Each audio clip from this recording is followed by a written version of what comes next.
Hey mga bros, may balita nga tayo dito kay Montrezl Harrell. Yes, ito yung 6'7" NBA player, ex-NBA player mga kabros na minamata ngayon na magiging import ng San Miguel Beermen ngayong Governors Cup 22-25. Yes, alam din naman natin na marami ng listahan ito pong SMB na gusto nilang kumuha ng mga malalakas talaga na import dahil kahit hindi man sila pala rin ngayong finals or championship round against TNT Tropang 5G, kahit alam natin yamado sila ngayon mga kabrods, gusto pa rin nilang manalo next season at gustong kunin yung kampyonato na yan na TNT Tropang 5G rin ang may hawak niyan mga kabrods. So gustong magpalakas lalo na ito pong San Miguel Beermen, kaya ito pong si Montrezl Harrell. Sino ba namang hindi nakakakilala dito? Ito po yung NBA 6th Man of the Year ng 2020 at mas nakilala bilang Los Angeles Clippers player dahil dun nga siya nakilala at lumakas ng husto at naging Lakers rin nung 2020 na trade siya dun. At yung pinakahuli na niya NBA season 2022 to 2023 sa Philadelphia 76ers. 2023, 2 years ago lang mga kabrod. So napaka-fresh pa ng NBA stint nito ni Montrezl Harrell. Well, kung di nyo man ito kilala, grabe, dominante ito sa paint mga kabrods kung alam nyo lang. And dyan din naman siya nakakilala in terms of offense and defense sa paint. Dahil ito nga talaga yung isa sa mga legit center ng Clippers and Lakers that time. Maski yung sa 76ers, isa siya sa mga katulong ni Joel Embiid. Kaya nga ito pong si Montrezl Harrell, laking tulong na ito sa SMB, lalo na kay Junmar Fajardo mga kabrods.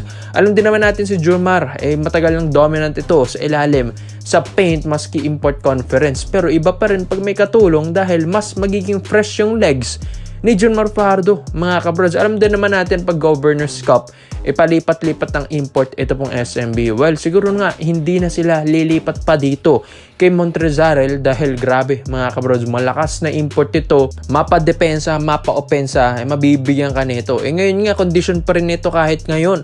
Naglalaro ngayon sa Gigantes de Carolina dito sa Puerto Rico.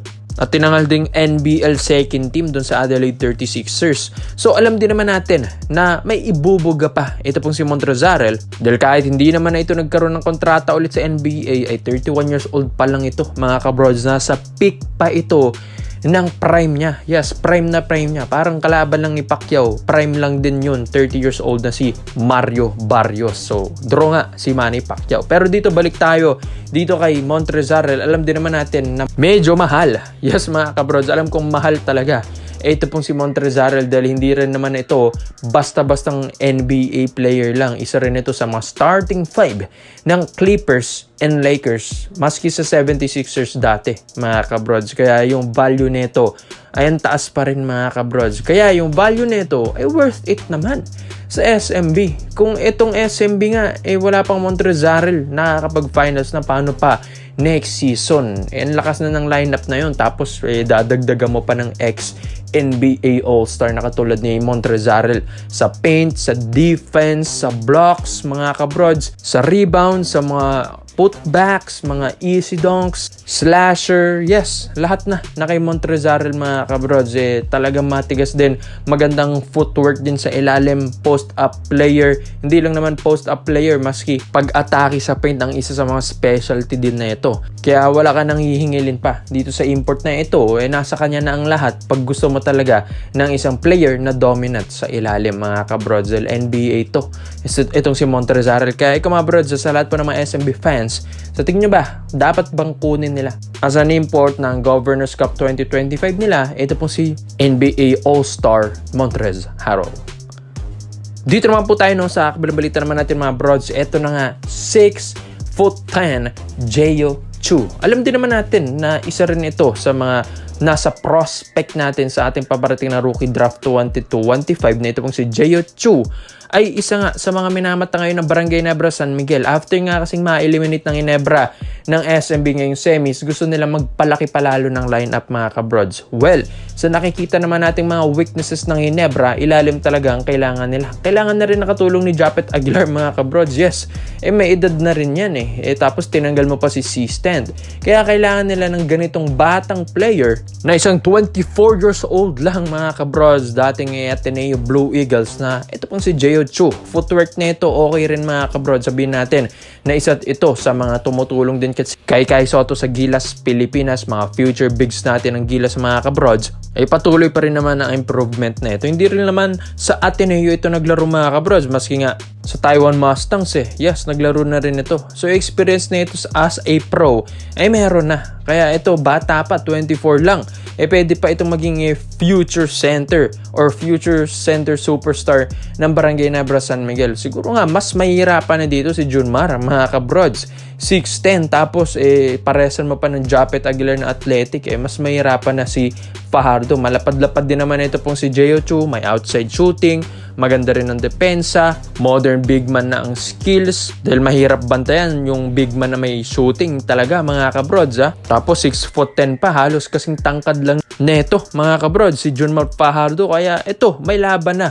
Papalag na talagang Ginebra dito.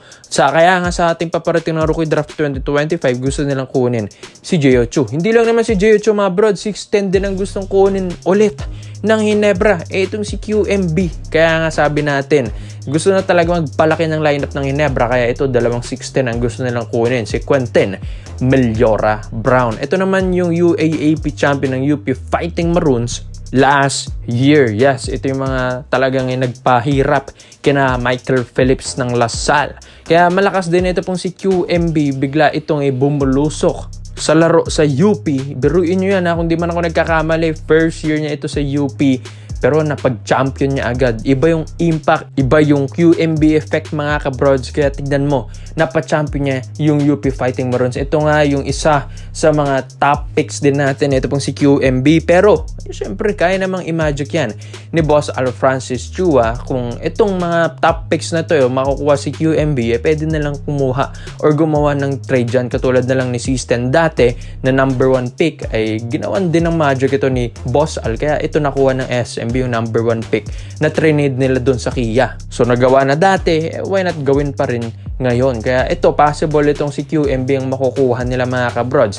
Grabe ba naman, 6'10" na athletic din kahit papano. Mataas tumalon, magandang depensa mga kabrods. Yung opensa na ito, talagang isa rin ito sa mga nagpahirap sa Lasal dahil sa paint pa lang, talagang malaking tulong na si QMB. Mga putback dunks, mga drive to the hoop mga kabrods, mga rebounds, mga blocks. So, ang laking tulong nito sa UP Fighting Maroons. Kaya nga sila ang nagkampiyon. Malaking bagay. Kung walang QMB doon, baka Lasal lang makukuha niyan. Easy lang. Kaya isa ito sa mga karespeto na big man na paparating ngayong Rookie Draft 2025 na kaya ito ay napo-project na top picks natin. Kaya ikaw mga bro, sa tingin nyo ba dapat ba ito yung mga big man na dapat kunin ng Ginebra? Jeo Chu or QMB or isa sa kanila mga kabrods or dadalaway na ito ng Ginebra. Kaya komento mo naman mo dito mga brods at isa-isa natin. Salamat po sa panonood mga brods.